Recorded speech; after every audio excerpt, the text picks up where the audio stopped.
Olá a todos! A série especial sobre os 140 anos da histórica viagem do imperador Dom Pedro II à província de Minas Gerais chega ao seu segundo episódio. Realizada pelo Instituto Histórico e Geográfico de Minas Gerais em 2021, nossa série tem a coordenação da associada Regina Almeida. E nesse episódio, nós vamos relembrar a passagem do imperador pelas localidades de Carandaí e Queluz. Queluz é o atual município de Conselheiro Lafayette. Neste episódio, recebemos o nosso associado Antônio Carlos de Albuquerque. Atual secretário-geral do IHGMG, Antônio Carlos é natural de Carandaí. Economista e detentor de um apurado olhar sobre a nossa história, Antônio Carlos considera que as anotações do Diário da Viagem Imperial a Minas Gerais criam a oportunidade para conhecer um pouco sobre o cotidiano dos mineiros no espaço de atuação de determinadas elites locais no final do século XIX, cumprindo um verdadeiro itinerário de ciência e política. À apresentação de Antônio Carlos se somam os relatos e os comentários do pesquisador João Ricardo Ferreira Pires, professor do Instituto Federal da Paraíba. Durante o curso de especialização em História da Arte e da Cultura, realizado na Universidade Federal de Minas Gerais, João Ricardo desvendou em estudos os aspectos culturais e históricos das viagens do imperador Pedro II, que, inclusive, se transformou em temática de sua dissertação de mestrado em História, também pela UFMG.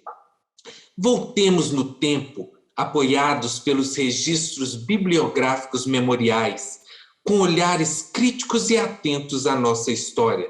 Vamos nos lançar, com curiosidade e reflexão, ao período de 28 a 30 de março de 1881, e com os nossos palestrantes convidados, reviver a histórica viagem do imperador Dom Pedro II à província de Minas Gerais. Um bom programa a todos.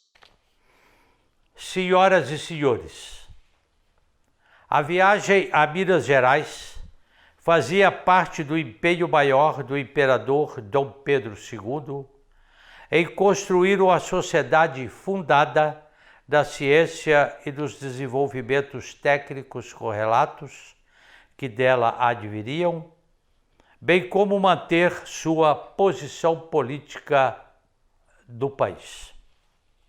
A monarquia brasileira, assim como a representação imperial, sofreram sobressaltos oriundos das críticas advindas do setor militar, da elite senhorial e dos adeptos dos ideais republicanos.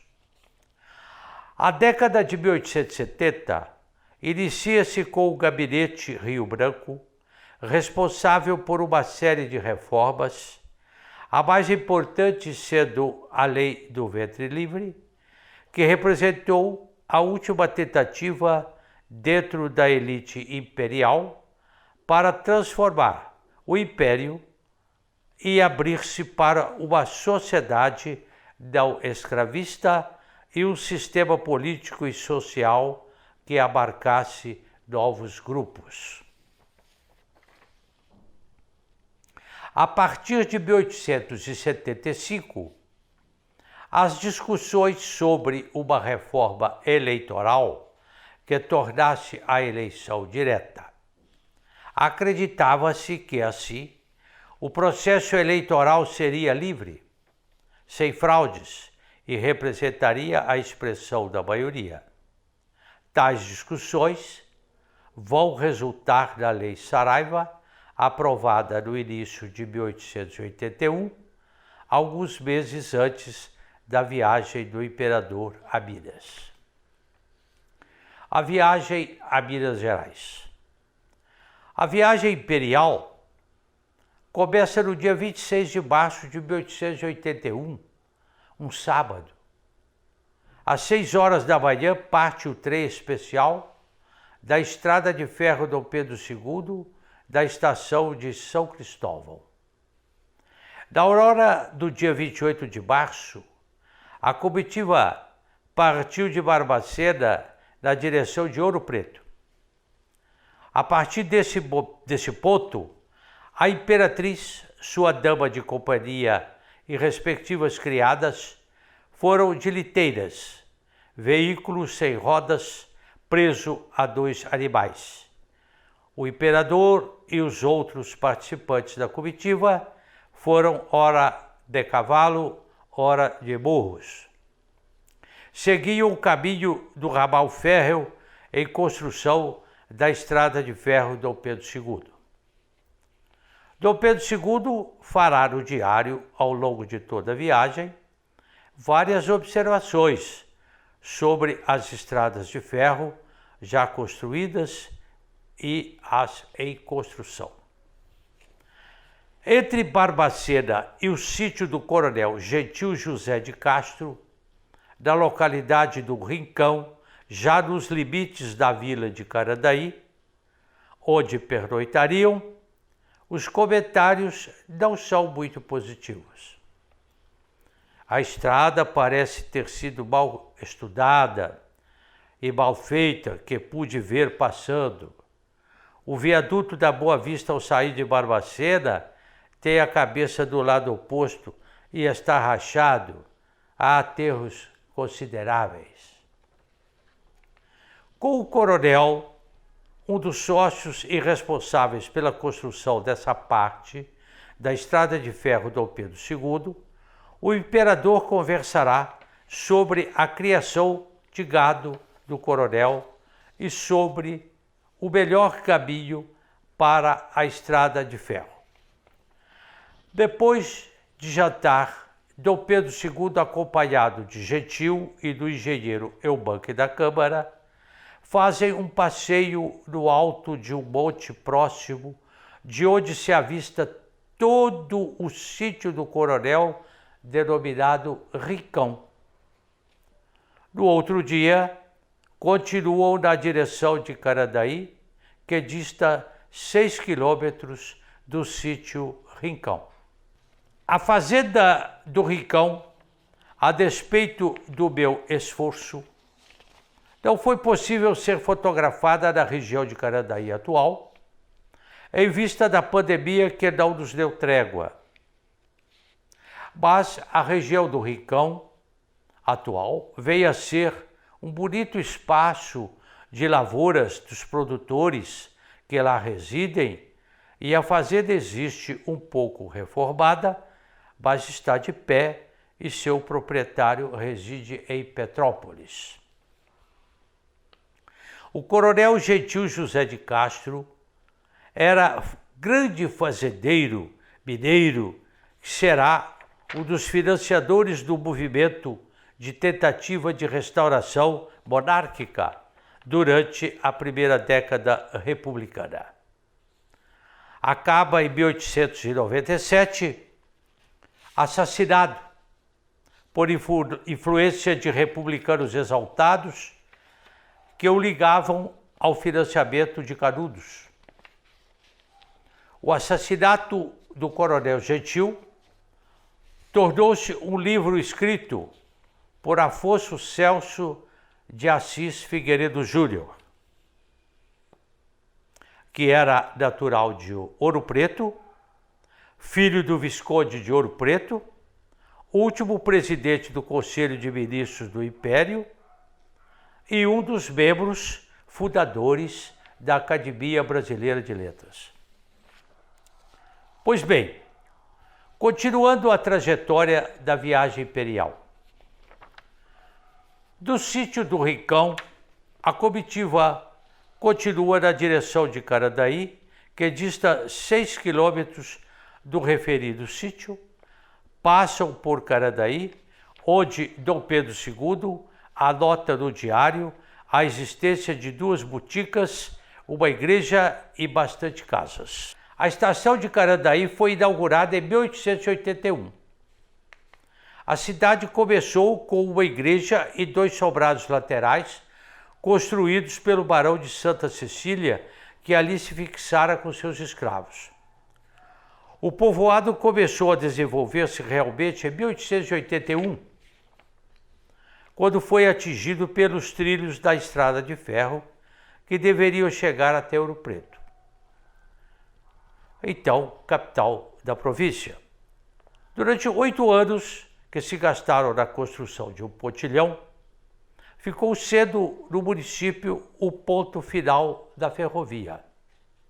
Neste período, Carandaí era ponto de convergência de mercadorias que, vindas do interior em lombo de animais ou carros de boi, se destinavam à capital do país ou desta para Ouro Preto e outras cidades da região. Ali permaneciam os tropeiros diversos dias à espera de novas cargas para regressar. E nessa época a cidade chegou a possuir 4 hotéis. Confere Enciclopédia dos Municípios Brasileiros, volume 24, IBGE, 1958, página 362. Fida a passagem da comitiva pela vila de Carandaí, às 11 horas o imperador caiu do cavalo, pois a sela não estava devidamente presa no dorso do animal, então trocou de cavalo por um burro. A revista Ilustrada, com seu teor humorístico e crítico, explorou, em algumas ilustrações, as várias quedas de cavalo que sofreu Dom Pedro II. À guisa de ligeira retrospectiva histórica, foi o povoado da Ressaca, o ponto original de Carandaí, 1770. O povoado de Carandaí começou no século XIX, quando o barão de Santa Cecília, Francisco Rodrigues Pereira de Queiroz, ato de 17 de junho de 1874, adquiriu terra no local denominado Morro, construindo uma igreja e 2 sobrados. O povoado da Ressaca cede lugar ao novo povoado de Carandaí, que passa a ser um local florescente pelo cenário econômico criado pelos benefícios dos trilhos da estrada de ferro Pedro II em 1881.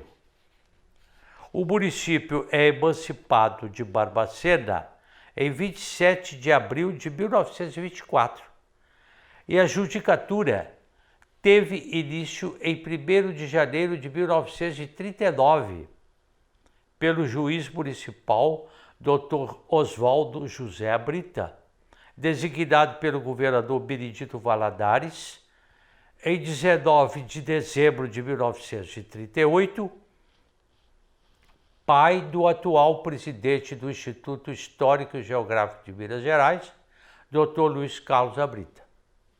A passagem da comitiva por Queluz, Conselheiro Lafayette. Na região montanhosa da Bandeiria, assim denominada até hoje, porém recortada em 1956 pela passagem da atual via 040, ex-BR-3, que do seu alto já se avistava Queluz, eram as terras do coronel Antônio Rodrigues Pereira, designado barão de Pouso Alegre em 15 de junho de 1881. Aqui, Dom Pedro II diz que conversou com o coronel Antônio Rodrigues Pereira sobre a produção das fazendas dele. No caminho para Queluz, foram ao encontro da comitiva imperial mais de 100 cavaleiros e, ao entrar na cidade por volta das 15 horas, foi ainda recebida com fogos de artifício, músicas e grande aclamação. Ao chegar a Queluz, o imperador descansa um pouco na casa de Washington Rodrigues Pereira, filho do coronel Antônio Rodrigues Pereira, e depois sai para conhecer a cidade e fazer suas visitas costumeiras. As aulas de meninos e meninas, a cadeia onde anota que falta quase tudo, não tendo soldados nem armas, e a Câmara Municipal, aonde chama atenção para o fato que sua arrumação acabou naquele dia, 29 de março.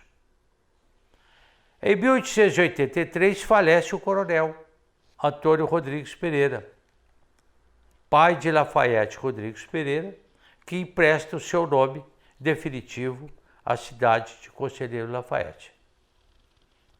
À noite, houve um Te Deum na igreja matriz que Dom Pedro achou sofrível, e uma roda de violas e violões feitos em Queluz que foram tocados bem nas palavras de Dom Pedro II. A comitiva que os recebeu quis impressionar. Convidou 2 dos mais celebrados violeiros da cidade, Luiz Dias de Souza e José de Souza Salgado, que prepararam para os convidados uma serenata memorável. E para coroar a festa, separaram 2 dos melhores instrumentos já produzidos pelos artesãos do município, sendo um pertencente ao ex-capitão Francisco Furtado, tabelião do primeiro ofício de Queluz, e outro de propriedade do barão de Queluz, João Tavares Maciel da Costa.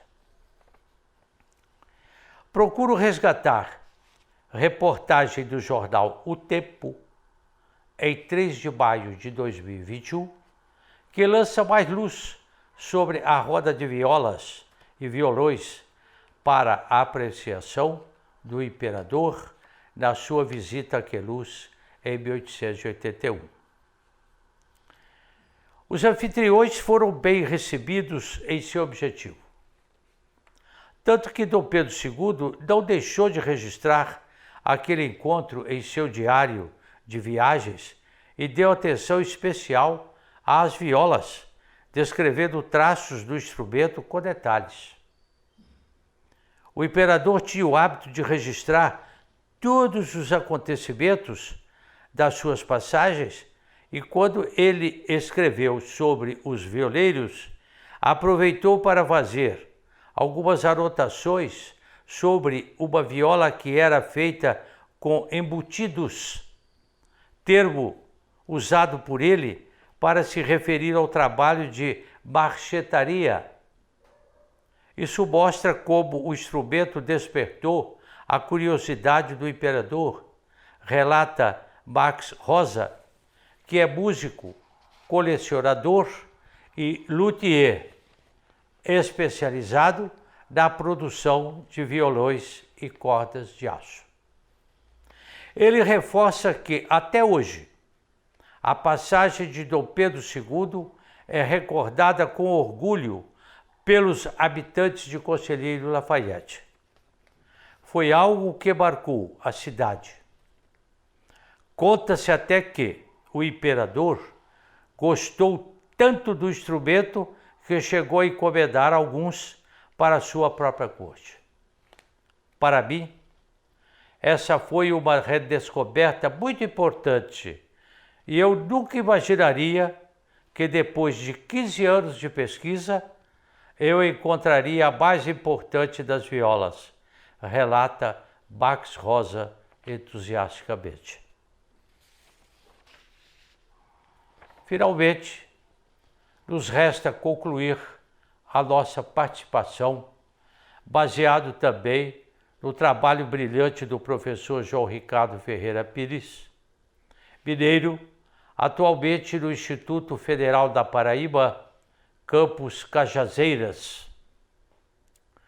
Dom Pedro II achava de mais importante nessa viagem a navegação do Rio das Velhas, a visita das minas, o Peterland e suas grutas, os lugares aonde aconteceram a Inconfidência Mineira.